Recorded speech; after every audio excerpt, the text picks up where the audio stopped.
the last round of Khanty-Mansiysk could have been full of excitement. Caruana had almost certainly booked his spot for the candidates by drawing yesterday. But Nakamura was, well, his place was still in doubt actually. I thought he was just about through, but turned out that if Jakovenko beat him in the last round, Jakovenko could possibly qualify for the candidates. But I say it could have been full of excitement because, in fact, this game turned out to be a damp squib. Nakamura, with the white pieces, played solidly, played d4, taking no chances.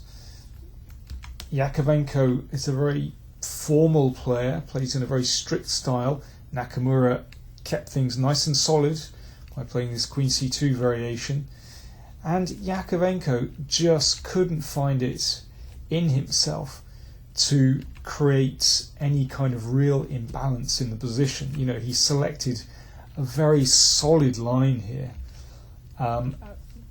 There's no real pressure on Nakamura. There's no chance of any kind of imbalance in the position. And here, well, if white wants to play for a win, then you drop the bishop back to h4. But Nakamura took on f6, an incredibly dull move, and played knight g3. Well, the best that black can do here is just kind of equalise, which Jakovenko managed to do without any difficulty. But the game, after numerous exchanges, fizzled out to a draw. So there was really nothing going on there at all. So that meant that Nakamura booked the second place in the candidates in the overall Grand Prix standings. But yeah, a real anticlimax. Let's just take a quick look at Fabiano Caruana's game against Giri, because this almost threatened to break out into a game of chess. Really, objectively, white should just play rook c1 in this position and hoover some pieces off the board, and it's going to be a draw. You can see with this, the near symmetrical pawn structure, there's not a lot going on. But Giri had a rush of blood to the head and played g4. Now, this is almost like the move of the tournament. So we've seen g4 in so many games. Sometimes good, sometimes not so good. Here, it is definitely not so good. This is absolutely bonkers position to play it. As Giri said after the game, you need to beat Jabava to get away with g4. But, well, as we've seen with Jabava's play in this tournament, even he doesn't get away with moves like this. Problem is that for this move to succeed, you really need your queen across the other side of the board. If the queen were on g2 or, well, you know, somewhere on the king side, one of these squares, then this might be justified in opening lines, particularly with these bishops and supported by the knight.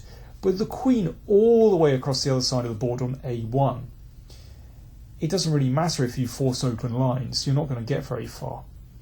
Caruana reacted very sensibly. Bishop b8. So this bishop shifts from a diagonal where it's not doing very much to a diagonal where suddenly after g4 it stands extremely well.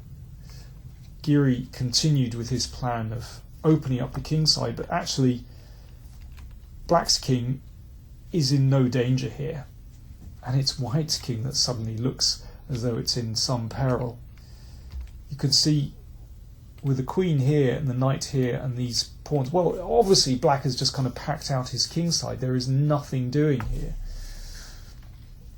I mean, you know, you can try various sacrifices, but I'm not going to bother analysing them. When white's king is open, they're just not working. So queen b1, attempting to bring the queen back into play. And now Giri kind of thinks better of trying to get somewhere. He's just exchanging pieces now, as he ought to, because black is in danger of taking over the initiative on the king side. Well, you can see this knight starts to look really menacing. So Giri exchanges pieces. Okay, rook to the open file, not a bad idea. So Giri is fighting, but there's no doubt that black has the better chances. Bishop e5 is a clever move. So once the f-pawn advances, then that makes this bishop look quite good. So Caruana just exchanges this off. It's a good move. The white king is still vulnerable, and certainly more vulnerable than black's king. Queen b5.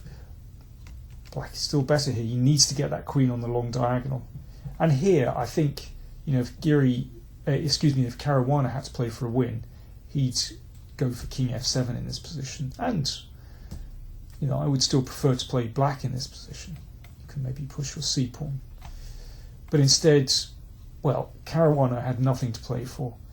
He simply exchanged queens. In fact, after queen c6 check, he offered a draw. The endgame is completely level. Caruana, well, the air had gone out of his tournament. You could say he's already qualified for the candidates, and with that draw, it makes absolutely certain of it. So there was only one decisive game in this round, and that was Svidler, who defeated Jabava. Poor Bardur. So let me give you the overall Grand Prix standings, at least the top three places. Caruana was first, Nakamura was second. So they both qualify for the candidates 2016. And then Jakovenko came in third. Now that could be significant, because if one of the players doesn't take up their place in the candidates next year, then he would probably be offered that place. Let me just give you a rundown of who qualifies and how. So 8 players play in the candidates 2016, which is held next March. Anand will be playing as runner-up in the last World Championship match. Caruana and Nakamura will be playing, so 3 players are certain. There'll be 2 qualifiers from the Chess World Cup 2015, which will be held in Baku in September. So remember, that's this grand knockout tournament. So the top 2 will go from there, qualify from there.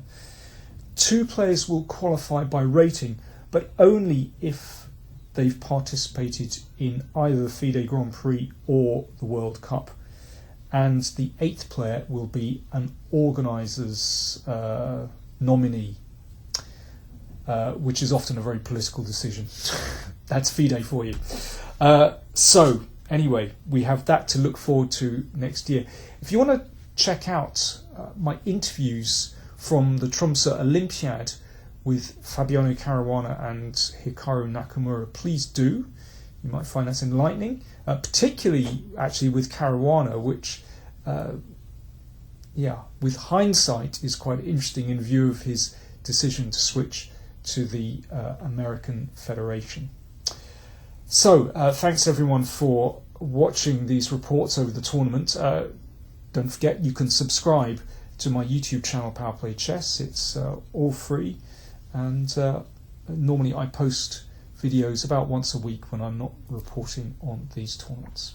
Thanks a lot.